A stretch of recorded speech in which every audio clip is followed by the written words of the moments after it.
자, 이제 두 번째 시간 한번 보도록 하겠습니다.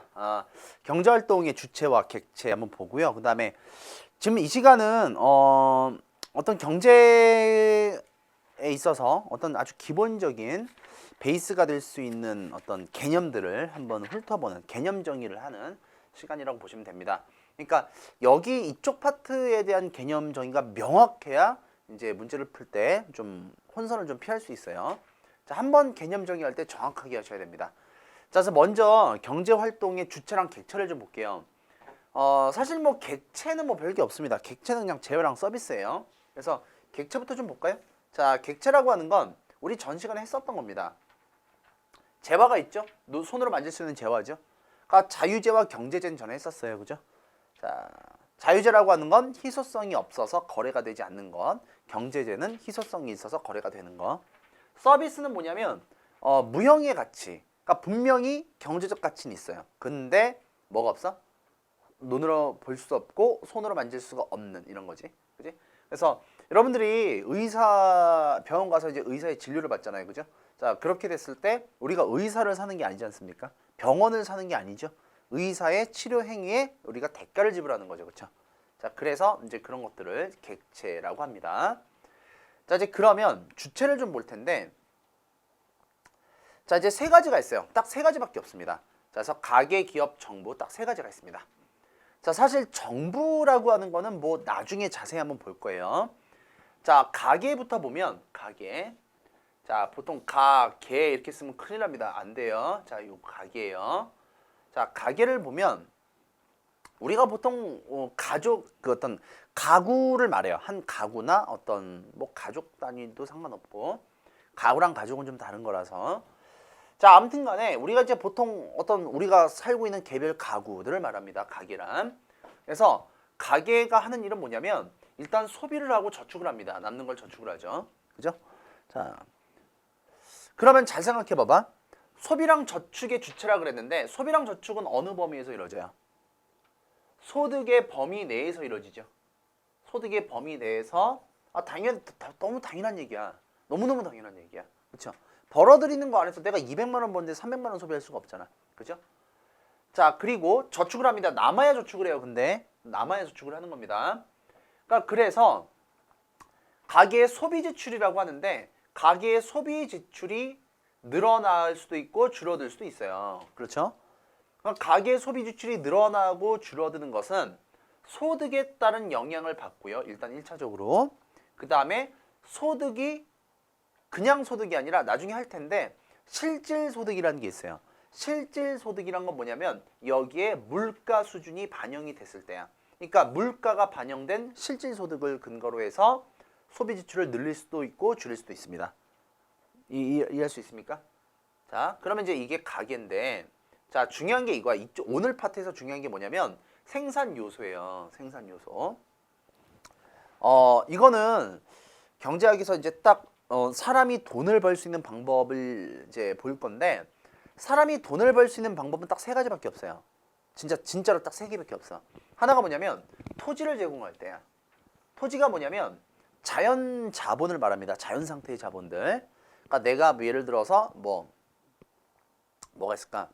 내가 뭐 예를 들어 여기서 이만큼의 진짜 말 그대로 토지를 갖고 있거나 내가 여기서 이만큼의 어떤 바다에 대해서 어획을 할 수 있는 권리를 갖고 있다거나 뭐 이런 것들을 토지라고 부릅니다.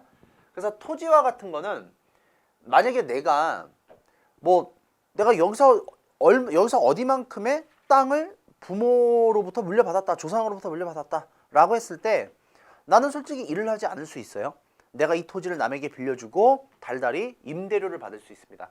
그거를 뭐라고 하냐면 지대라 그래요. 지대. 이해할 수 있어요? 자, 그 다음에 또 하나가 뭐냐면 자본이라는 게 있어. 이 자본은 내가 갖고 있는 말 그대로 현금일 수도 있고 현금이 아니라 이런 시설이나 장비일 수도 있어요. 만약에 내가 자동차를 한 10대 갖고 있어. 그럼 이거 내가 다 안 탈 거니까 놀려서 뭐해? 사람들한테 빌려줬어. 뭐 렌트카를 쓰던, 택시로 이용하던, 뭐 버스로 쓰던. 그래서 달달이 뭐를 받아? 사용료를 받죠? 임대료를 받죠? 우리가 그걸 뭐라고 하냐면 이자라 그래요. 그죠? 그러니까 실제로 지금 현재 택시가 그렇잖아. 그치? 택시는 택시기사 주인이 아니죠. 택시기사께 아니죠. 회사 거죠. 회사가 택시기사에게 빌려주고 달달이 렌탈비, 그러니까 임대료 쪽으로 얼마를 받지 않습니까? 그죠? 그러니까 이런 개념이라고 보시면 돼. 근데 자, 불행히도 내가 진짜 불행히도 나는 부모로부터 물려받은 것도 없고 뭐 부모로부터 물려받은 건물도 없고 땅도 없어. 부모로부터 어떤 주식이라든가 어떤 회사의 주식이라든가 아니면 현금이라든가 공장이라든가 뭐 금이라든가 하다못해 등등 이런 것도 없어요. 자, 그러면 불행하게도 오로지 내가 갖고 있는 건 나의 몸뚱아리 하나밖에 없더라. 자, 그걸 이제 우리가 뭐라고 하냐면 노동이라고 합니다. 그러면 노동에 대한 대가를 뭐라고 하냐면 뭐라 그래요? 임금이라고 부르죠. 그렇죠? 자, 그래서 사람이 돈 벌 수 있는 방법은 딱 요 세 가지밖에 없어요. 경제학에서. 괜찮습니까? 자, 그래서 이걸 쪼개보면 자, 지대와 이자는 뭐야? 불로소득이야, 근로소득이야? 불로소득이죠. 일을 노동을 하지 않고 얻는 소득이죠. 이거는 뭐예요? 근로소득이 되는 거죠. 근로소득. 그치? 자, 이해할 수 있죠? 자, 그래서 우리 모두의 꿈은 뭐예요? 임금 노동자가 아니라 그쵸? 지대와 이자를 받는. 그러니까 우리 아버지가 뭐 특별히 하는 일은 없는데 우리 아버지가 늘 돈이 많다. 이제 그러면 뭔가 이것들 중에 하나 있는 거죠. 그죠? 자, 이제 그러면 자, 일단 우리가 지대, 이자, 임금, 토지, 노동, 자본인데 자, 잘 봐. 요 세 가지를 우리가 뭐라고 부르냐면 요 세 가지가 돈을 버는 수단이라고 그랬죠? 그래서 요거 세 가지를 뭐라고 하냐면 생산 요소라 그래요. 생산 요소.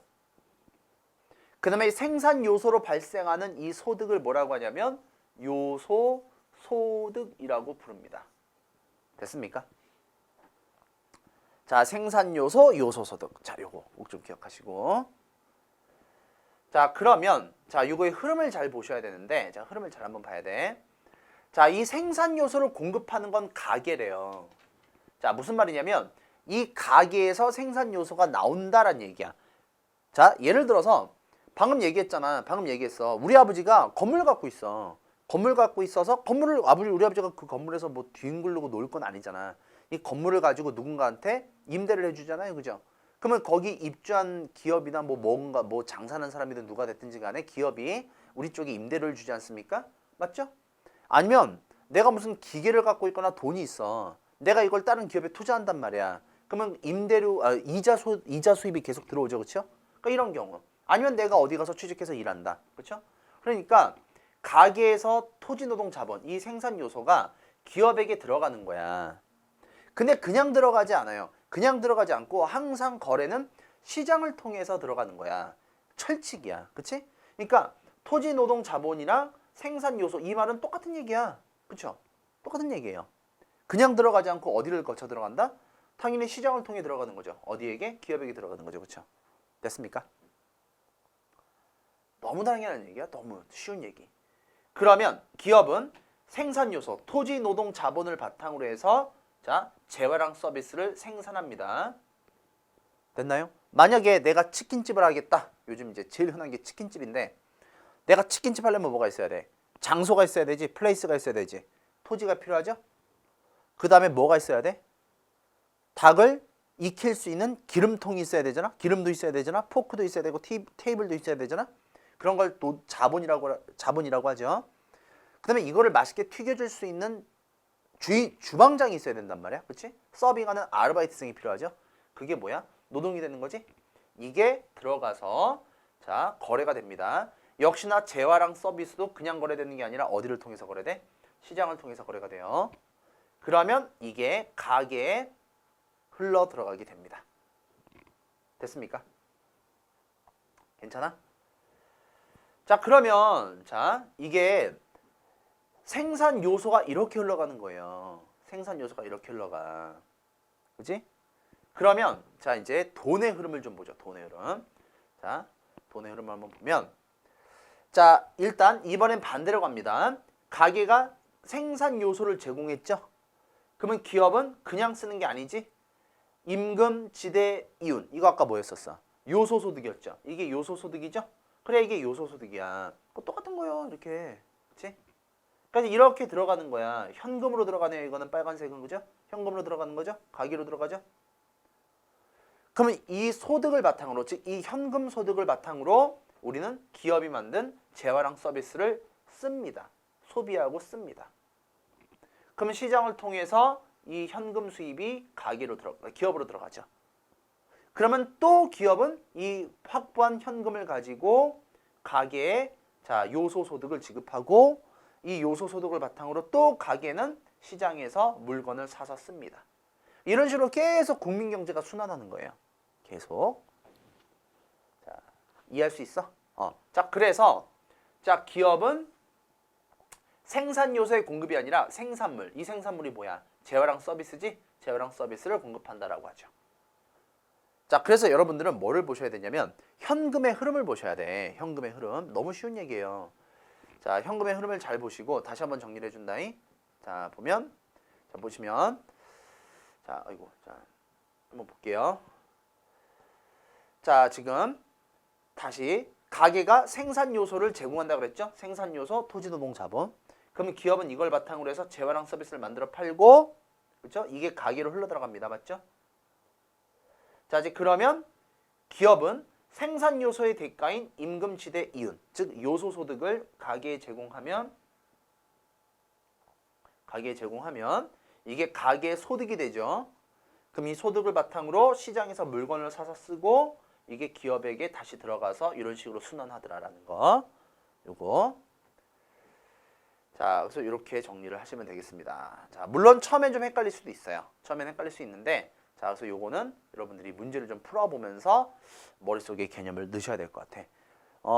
객관식 문제를 풀면서 개념이 서서히 자연스럽게 스며들어 가는 거예요. 외우고 풀고 그게 안 됩니다. 문제를 풀면서 머릿속에 넣으셔야 돼요. 그죠? 자, 이제 그러면 다음 페이지에 자, 이건 이제 방금 제가 다 설명해 드린 거예요. 생산 요소가 뭐라고? 경제에서 돈 벌 수 있는 방법 세 가지라 그랬죠? 토지, 자본, 노동. 그죠? 여기에 대한 여기에 대한 대가가 뭐라고? 요소 소득. 지대, 이자, 임금. 이게 바로 가계의 소득이 되더라. 요걸 가지고 우리는 쓰더라. 자, 이제 그러면 경제 활동을 한번 봐야 될 것 같아요. 경제 활동. 자, 생산 분배 지출인데 개념만 정리를 해줄게요.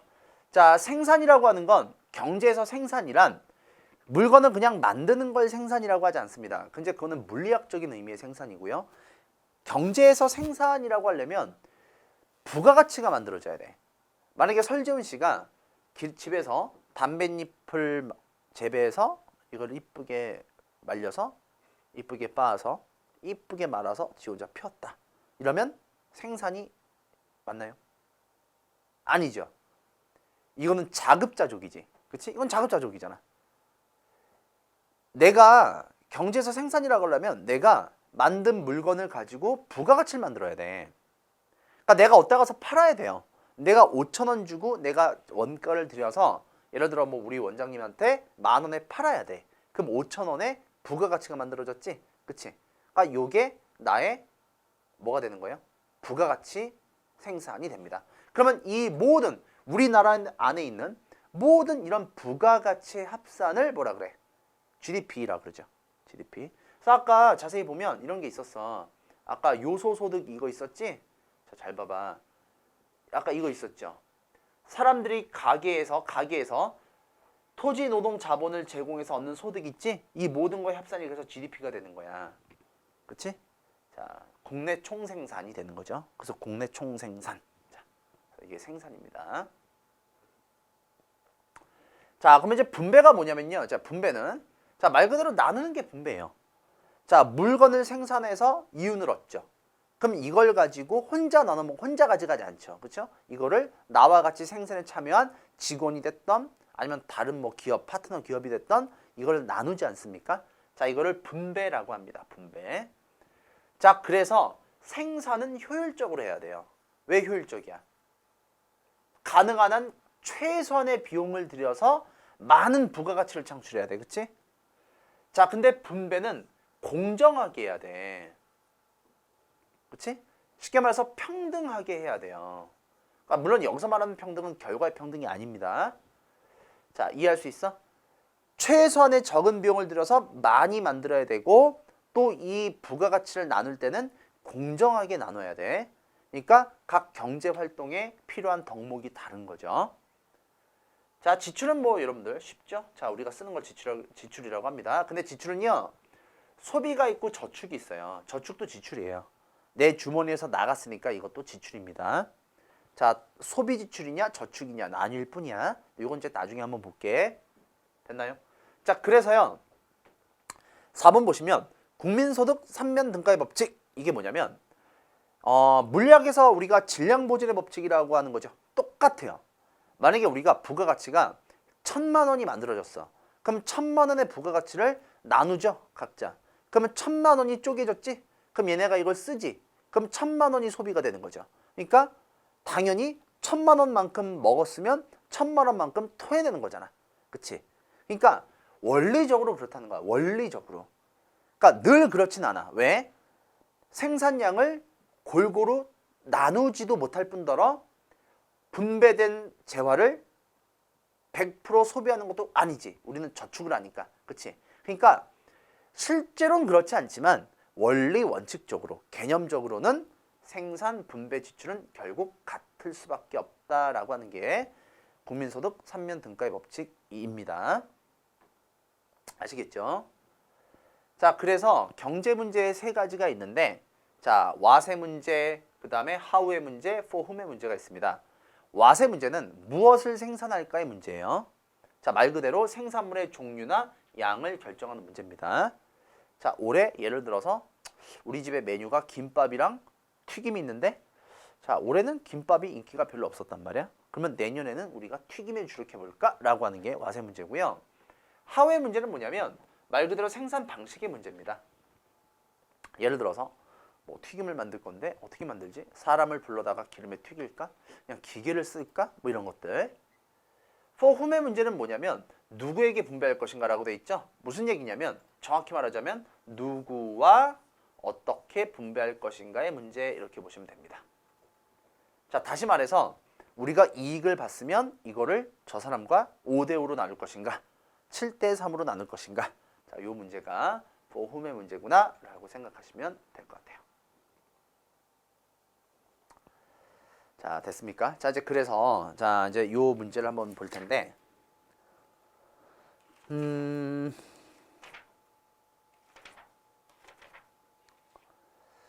약간 조금 여러분들이 한번 보죠. 자, 저쪽에 좀 복잡해 보이지만, 자, 21번 한번 풀어보겠습니다. 440페이지에 자, 21번 440페이지 21번. 자, 한번 볼까요?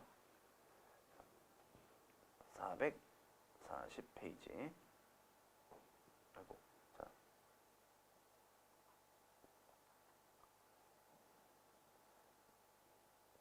자, 440페이지. 자, 한번 보면 자, 요거 21번. 자, 그림은 민간 경제의 흐름을 나타낸 것이다. 이에 대한 옳은 설명을 보기에서 골라라. 자, 보면 생산 요소 시장이죠. 토지 노동 자본이죠. 이게 흘러 들어오죠. 실물. 그렇죠? 실물이라고 돼 있죠. 자, 그럼 이게 가계죠. 그럼 얘는 기업이겠네. 그지? 왜? 민간 경제를 했잖아. 민간 경제. 민간 경제이기 때문에 정부는 빠지는 겁니다. 자, 그러면 생산물이네요. 생산물은 재화나 서비스겠네요. 그죠? 자, 그래서 A는 재화나 서비스. 자, B는 토지, 노동, 자본, 생산 요소. 자, 한번 볼까요? 자, 기업. 가는 노동시장에서 공급자이다. 자, 가가 뭐였었어? 가계였죠? 자, 가계는 노동시장. 노동이란 게 뭐야? 생산 요소지? 토지, 노동, 자본이잖아. 그치? 그러면 노동시장에서 가계는 노동의 공급자가 맞지. 그죠? 자, 기억 맞고요. 자, 니은 조세를 걷어들이지 않죠. 기업이 왜 조세를 걷어들입니까? 말도 안 되죠. 자, A에는 이발과 의료, 서비스도 포함이 되네. 그치? 맞죠? 자, 그러면 B는 임금, 지대, 이자, 이윤이다. 자, B는 뭐야? 생산 요소니까 토지, 노동, 자본이지? 자, 이거지. 이게 이 화폐로 들어가던 요거 있죠. 요게 이 지대, 임금, 이자가 되겠지. 그치? 자, 그래서 리을은 틀렸네요. 정답이 기업과 디귿. 몇 번? 2번. 이렇게 되겠습니다. 자, 괜찮죠? 자, 어렵지 않죠? 자, 이제 그러면 자, 이제 경제체제 분류로 한번 가보죠. 자, 분류. 자, 합석 잘 넘어가네요. 자, 경제체제 분류. 자, 근데 이쪽을 좀 어려워하는 학생들이 좀 있어요. 이쪽을 유난히 좀 이쪽을 좀 힘들어하는 경우들이 좀 있는데 또 어떤 학생들은 또 가장 쉬워합니다. 또 가장 또 쉽다라고도 하고요. 자, 그래서 경제체제의 문제이기 때문에 자, 한번 보도록 할게요. 자, 이렇게 안 넘어가냐? 자, 문명의 힘을 한번 빌려볼게요. 자, 경제체제 분류. 자, 먼저 분배 방식에 따라 시장경제, 그 다음에 계획경제, 혼합경제체제가 있습니다. 시장경제체제라는 건 뭐냐면 말 그대로 자원의 배분을 시장의 수요와 공급에 맡기는 방식이에요. 말 그대로 시장이라고 하는 건 사는 사람, 파는 사람이 만나고 또 파는 사람들끼리 경쟁하는 곳이지 않습니까? 그죠? 그러니까 시장에 맡기는 거예요. 너무 단순합니다. 근데 계획경제는 뭐냐면 시장이 아니라 국가의 정책에 의해서 자원을 배분하는 것을 말합니다. 혼합경제체제는 뭐냐면 자, 시장경제체제와 계획경제 요소가 혼합되어 있는 체제. 그러니까 쉽게 얘기해서 우리나라 같은 경우에는 시장경제체제를 바탕으로 해요. 즉 원칙적으로 자, 시장은 각 시장 경제 주체의 자유에 따라서 거래할 수 있습니다. 이게 기본 원칙이에요. 그러나 부분 국가가 필요한 경우에 하나여 여기에 개입을 할 수 있는 체제죠. 자, 그래서 우리가 그거를 계획경제라고 합니다. 아니, 혼합경제체제라고 합니다. 자, 우리나라 헌법상 분명히 천명을 하고 있고요. 자, 그래서 두 개를 한번 나눠서 봤더니 자, 시장경제체제라고 하는 거는 자, 말 그대로 사유재산제를 바탕으로 해서 시장에서 알아서 거래하게끔 놔두는 방식이에요. 맞죠? 자, 근데 반면에 사회주의 체제는 보통 계획경제를 채택하고 있습니다.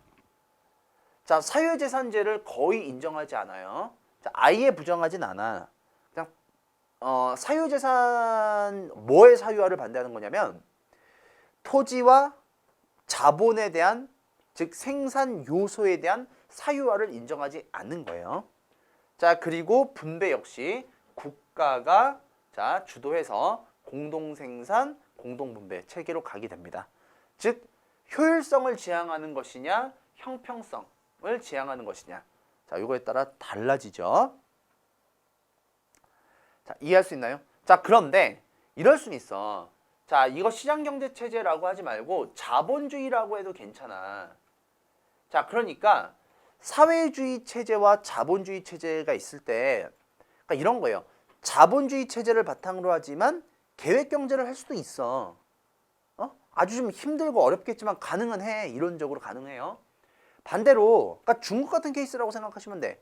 중국 같은 경우에는 자본주의예요. 그 나라가 왜 공산주의야? 자본주의야. 그치? 자본주의 체제인데 사회주의 계획경제가 굉장히 많은 요소 들어가 있는 거잖아. 그치? 그러니까 되게 독특한 형태의 경제 체제죠. 한국은 어때요? 철저한 자본주의자 시장경제 체제를 채택하는 나라죠. 그렇죠? 그러니까 이런 식으로 약간 달라질 수 있어. 그러니까 이거는 딱히 어떤 것이다 라고 말할 수 없고 약간 좀 혼합되어 있을 수 있습니다. 이거는 경제 체제이기 때문에. 자, 그러면 우리는 뭘 볼 거냐면 사회주의는 지금 볼 거 아니에요. 사회주의는 볼 게 아니고 자, 우리는 뭐를 볼 거냐면 자본주의만 볼 거야. 자본주의만. 자, 그러면 자본주의의 흐름을 한번 보도록 하죠. 자, 이른바 시장경제체제. 자, 자본주의의 첫 번째 등장은 사실은 이제 자유방임주의에서 시작을 했습니다. 자유방임주의. 자, 원래는 자본주의라고 하는 게 원래 이제 그 상공업이 발달하면서 신항로가 개척이 되고 상공업이 발달하면서 중상주의라고 그러죠. 중상주의. 진짜 쉽게 말씀드리면 왜 유럽 애들이 서유럽이 동양산물에 눈을 뜨잖아요. 그죠? 동양산물이라고 하는 건 별거 없습니다. 뭐 후추 같은 거, 향신료 같은 거, 도자기, 비단 이런 거였습니다. 약재 같은 거, 서적. 특히 후추 같은 경우에는 유럽 애들이 후추 한 봉지랑 송아지 한 마리를 바꿨다 그러죠. 그렇죠? 자, 그래서 이게 동방산물이 이제 유럽에 서서히 야금야금 유입이 되면서 이탈리아 북부의 상인들이 어마어마한 돈을 벌어요. 이제 그게 르네상스의 시작인데 뭐 후추 향신료를 유럽의 귀족과 성직자 국왕들에게 팔면서 어마어마한 돈을 벌던 그들이 나중에 이제 오스만 투르크가 지중해 무역을 봉쇄하면서 활기를 잃어버립니다. 그렇죠? 그러니까 원래 유럽 애들은 바바리안들이에요. 굉장히 미개한. 그러다가 동양 산물이 들어오고 동양의 과학기술 뭐 이런 것들이 들어오면서 서양이 서서히 눈을 뜨게 되는데 그러면서 지동설, 지구 구형설 이게 설득력을 얻게 되죠. 자, 그래서 지중해 무역이 봉쇄가 되면서 지구는 둥그니까 그렇죠? 자꾸 걸어 나가면 이제 온 세상 어린이를 만날 수 있듯이 이제 지구 어떤 항해를 대항로를 이제 개척하는 시대가 이제 옵니다. 그러니까 이제 콜럼버스 같은 경우 이제 스페인의 이사벨라 여왕을 이제 이렇게 꼬셔서 그렇죠? 투자 자금을 받아내죠. 그래서 신항로를 개척하면서 어쨌거나 신대륙을 발견한단 말이에요. 그게 인도인 줄 알았지, 그렇지? 그렇죠? 그래서 이름도 서인도 제도예요. 인도랑 아무 상관이 없는데 바다 이름이 서인도 제도야, 그렇지? 자, 그런데 신대륙을 갔더니 후추는 없어. 향신료도 없어. 도자기와 비단도 없어. 대신에 뭐가 있어? 후추는 없지만 커피가 있고 향신료가 없지만 여러분들이 좋아할 수 있는 담배. 그 다음에 또 뭐가 있어요? 이것 때문에 유럽이 굶주림에서 해방되죠. 감자, 고구마, 옥수수 이런 것들이 나옵니다. 그러면서 아프리카에서 노예무역이 시작이 되죠. 노예무역이. 그러니까 이때 당시에 배가 한번 나가서 신대륙인 아프리카에 가서 교육을 하죠. 말이 교육이지만 사실상 약탈과 다름없습니다만 만약에 10척의 배가 나가서 한 척이 살아 들어가게 되면 남는 이윤이 그때 당시 20배 정도였다고 해요. 그러니까 내가 100만 원 투자하면 2천만 원 정도를 버는 거죠. 만약에 재수가 좋아서 10척이 다 살아 들어온다라고 가정한다면 200배가 되는 거네요. 그죠? 내가 100만 원 투자하면 2억 원이 돼서 돌아옵니다. 그러면 잘 생각해 보세요. 이거 여러분들 농사 지을 거예요? 아니면 투자할 거예요? 당연히 투자하겠죠? 이때 당시에 그래서 주식거래소가 생기고요. 보험이 생깁니다. 그죠? 네덜란드에. 그러면 이게 국가가 이걸 어떻게 하겠어요? 국가가 이거를 가만두고 볼 리가 없잖아. 그전에는 세금 거두려면 귀족들 눈치 봐야 되죠? 영국에서는 의회 승인도 받아야 되죠?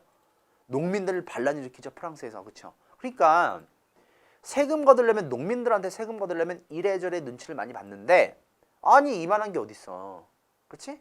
그러니까 국가가 이 무역을 완전히 틀어주고 장악하게 되는 거예요. 그걸 우리가 중상주의라고 하죠. 중상주의. 그렇지? 그러니까 이런 배경에서 이러한 바탕에서 그때 당시 아담 스미스가 자 뭐라고 했느냐? 자 아담 스미스의 그 유명한 저서, 그러니까 저서라기보다는 논문에 가까운데 국부론 여기에 딱 한 줄 나와요. 그 유명한 보이지 않는 손이란 단어는 딱 한 번 나옵니다. 거기에 뭐라고 했느냐? 국가가 이 시장을 틀어주고 있는 형태라면 도저히 발전할 수가 없다. 인간은 이기적이고 아까 얘기했었죠. 합리적인 존재이기 때문에 시장에서 누구나 공정하게 경쟁을 할 수 있고 가장 합리적인 방법으로 물건을 사고 거래할 수 있기 때문에 자원이 가장 합리적으로 분배가 될 것이다 라고 전제 조건을 깔고 있습니다. 그래서 여기서 말하는 보이지 않는 손이란 결국 시장의 가격 기구를 말해요. 맞죠? 자, 그래서 자 이제 어차피 이거 뒤에서 배울 텐데 자 봐봐. 이게 이제 수요야. 그 다음에 이게 공급 곡선이야. 그럼 예를 들어 사려고 하는 수요자는 가격을 여기까지 줄 수 있어요. 내가 중고장터에서 예를 들어 무슨 뭐 카메라를 하나 살 건데 난 여기까지 줄 용의가 있어. 근데 판매자는 난 최소한 여기는 받아야 돼. 그치? 근데 이 두 사람이 만나서 시장에서 균형 가격과 거래량을 형성시켰어요. 그러면 사는 사람은 여기까지 주려고 했는데 여기까지 준다고 하니까 좋지. 이만큼 DC가 됐잖아. 파는 사람은 여기까지는 최소한 받아야 되는데 가격을 여기까지 쳐준다고 하니까 땡큐지. 그치? 자, 그러니까 소비자 잉여, 생산자 잉여가 발생하고요. 이 모든 구간이 그쵸? 이익이 극대화되는 구간이죠. 자, 그래서 아담 스미스는 결국에 자유방임주의, 이른바 국부론에서 자, 국가는 굳이 시장에 많이 간섭하지 않아도 자, 시장은 자유롭게 잘 돌아갈 것이다 라고 했습니다. 그래서 작은 정부론이고요. 국가는 뭘 해야 되느냐? 범죄로부터 시민을 구하면 된다. 그래서 야경 국가론, 경찰이라는 소리죠. 자, 이제 그래서 이게 이제 자유방임주의는 그래서 자본주의의 첫 번째 형태나 다름없다라고 보시면 돼요. 그래서 아담 스미스를 따르는 이 무리들을 우리가 뭐라고 하냐면 고전경제학파라고 부릅니다. 자, 됐나요? 자, 그런데 자, 이게 그냥 끝나지 않고요. 자, 시간이 지나면서 자, 어떻게 되냐면 독점 자본주의 현상이 초래가 돼요. 독점 자본주의가 뭐냐면 국가가 개입을 하지 않은 결과 말 그대로 거대 자본을 가지고 있는 거대 독점 기업들이 등장합니다. 예를 들어 뭐 우리가 알고 있는 여러분들이 알고 있는 뭐 그렇죠? 록펠러라든가 카네기라든가 그렇죠? 이런 거대 독점 자본들이 등장하면서 주변에 있는 모든 자본들을 잠식하고 흡수하기 시작했어요. 그죠? 그러니까 이른바 독과점 문제가 발생했습니다. 독과점 문제. 자, 독과점. 뒤에서 3단원쯤에서 좀 자세히 할 겁니다. 자, 그러면서 이 독과점 문제가 발생하고 자본주의의 한계점이 뭐냐면 계속 경제가 성장해야 된다는 거예요. 자, 그러다 보니까 계속 상품 판매 시장을 개척할 수밖에 없죠. 자, 그래서 식민지 개척으로 이어지게 됩니다. 그죠? 자, 그래서 1차 대전과 2차 대전이 터지는 거예요. 됐나요?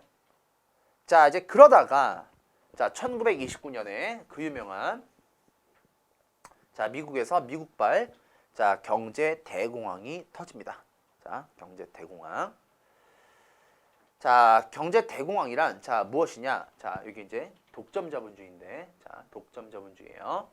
자, 독점 자본주의로 인해서 시장 실패가 나타났다라고 하죠. 일단 시장 실패가 뭔지는 나중에 봅시다. 시장 실패가 뭔지는 나중에 보고요. 자, 쉽게 말해서 이 경제 대공황은 뭐냐면 자, 디플레이션이에요. 디플레이션. 자, 미국에 존재하는 모든 수요와 그다음에 모든 공급이 있을 때 자, 이게 물가죠. 물가. 그다음에 이게 거래량입니다. GDP. 자, 그런데 쉽게 말해서 공장이 풀가동하면서 창고에 팔아먹을 수 있는 물건은 굉장히 많아졌는데 살 수 있는 수요가 적은 거예요. 이른바 과잉 공급 현상이라고 보시면 되겠습니다.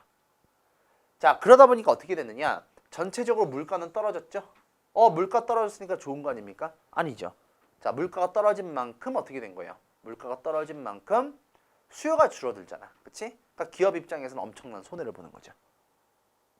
자, 그래서 어떻게 되냐면 정부가 시장의 힘으로는 도저히 이것을 극복하거나 회복할 수 없다라고 판단을 했어요. 자, 생각해봐. 기업 입장에서 물건을 만들었는데 안 팔려. 그러면 공장의 생산을 중단하겠죠. 그러면 사람들을 해고하겠지. 그럼 길에 실업자가 많아지겠죠.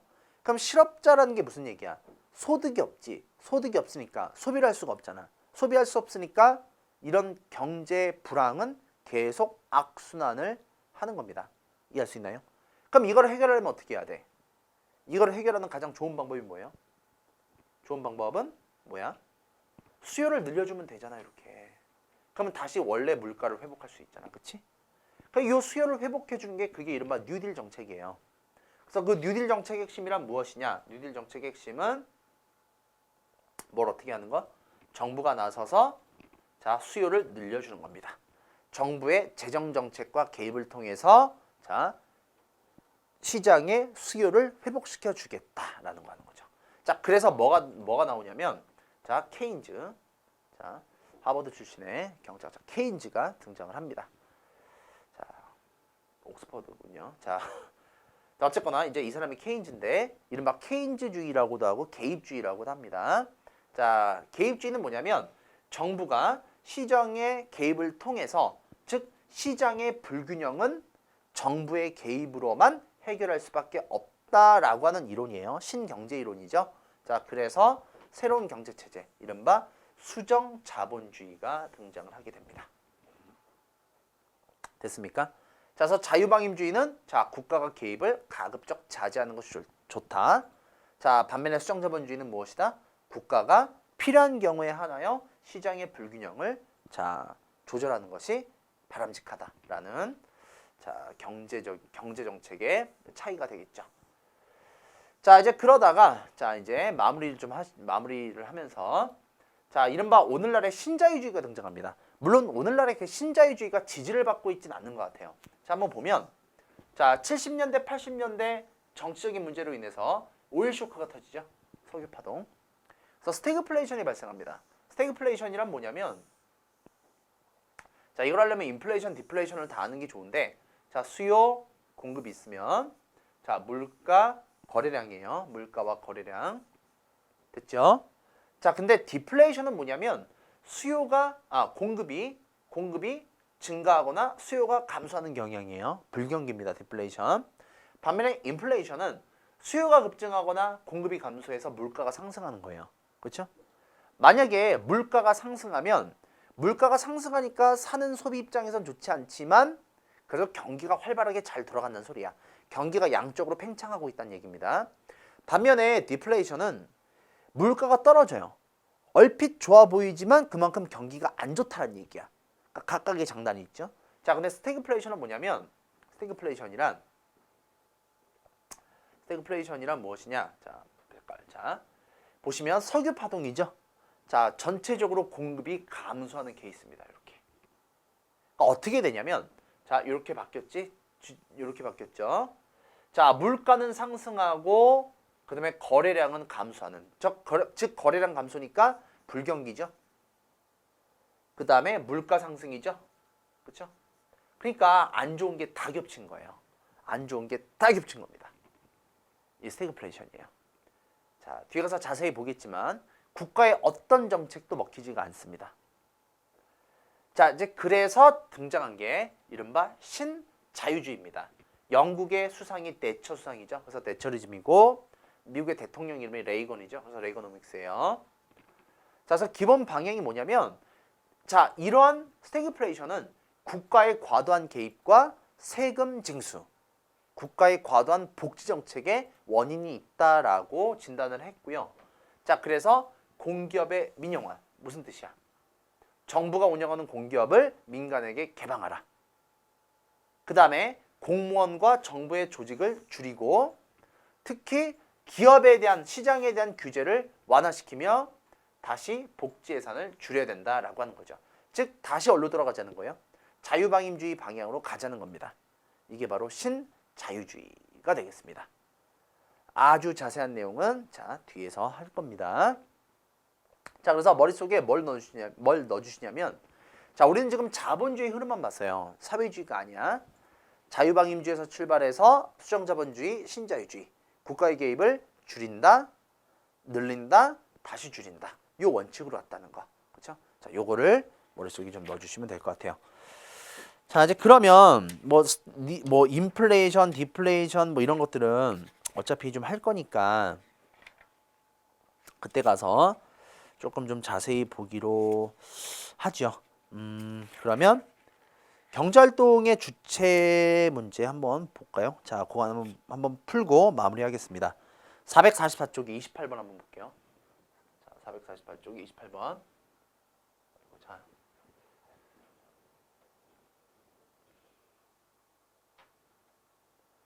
한번 보시면 자, 요거 한번 보죠. 그림의 경제순환 과정에 대한 설명 적절한 것은 자, A와 B가 있습니다. 자, 실물과 화폐 구별 잘 하시고 자, 생산 요소가 나오네요. 그럼 B가 가계. 자, 이게 기업이겠네. 그치? 자, 이제 그러면 지대는 A에서 결정된다. 자, 지대는 뭐야? 생산 요소의 대가죠. 토지, 노동, 자본의 대가죠. 그러면 A에서 결정된다. 맞나요? 지대는 A에서 결정된다. 맞아? 자, 지금 토지, 노동, 자본, 생산 요소가 기업으로 흘러 들어갔지? 그래서 얘네가 자, 이렇게 가는 거죠. 자, 이거 내가 잘못 썼군요. 자, 시장으로 봐야죠. 자, 가게에서 이렇게 흘러나오네요. 자, 이게 생산 요소 시장이네요. 그렇죠? 생산 요소 시장이고. 그렇죠? 자, 이거는 생산물 시장이네요. 자, 생산물 시장. 자, 지대는 어디서 결정돼요? 생산 요소 시장에서 결정되죠. 그렇죠? 자, A가 아니라 B에서 결정될 것이고 기업은 B에서 공급자다. 자, 기업은 B에서 생산 요소 시장에서 수요자죠. 토지 노동 자본을 필요로 하는 건 기업이니까. 상품에 부과하는 세금 인상은 가의 증가를 가져온다. 자, 가가 뭐예요? 요소 소득이죠. 그렇죠? 생산 요소가 들어갔으니까 가는 요소 소득이 되겠네요. 요소 소득이란 지대 임금 이자겠네요. 그죠? 그러면 지대 임금 이자는 세금이 올라갔을 경우에 가가 증가합니까? 감소하겠죠. 세금을 떼는 거니까. 그렇지? 자, 임금이 인상되면 나의 크기는 자, 임금 인상되면 나의 크기. 나는 뭐예요? 요소 소득이겠네요. 그렇지? 쭉 들어가서 자, 요소 소득은 자, 증가할 것이다. 괜찮네. 그렇지? 소득이 증가하는 거잖아. 임금 인상되는 거니까. 이전 소득이 감소하면 이전이란 말은 뭐 빼도 상관없는데 자, 그냥 소득이 감소하면 나의 크기가 감소한다라고 했습니다. 나의 크기가 뭐 나는 뭐예요? 요소 소득이죠, 지금. 그렇죠? 요소 소득. 이게 화폐니까. 그렇죠? 이게 쭉 들어가는데 소득이 감소하면 나의 크기가 감소한다라고 했는데 이전 소득은 뭐냐면 이전은 뭐냐면 공짜예요, 공짜. 어떤 내가 일한 대가가 아니라 그냥 무상으로 들어오는 겁니다. 나에게 무상으로 들어오는 소득이 감소하면 나의 크기가 감소한다라고 했는데 아니죠. 나의 크기가 감소한다.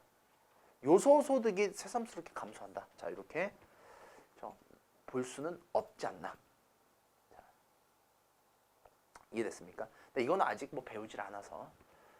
자, 그래서 정답은 자, 4번 이렇게 보시면 되겠습니다.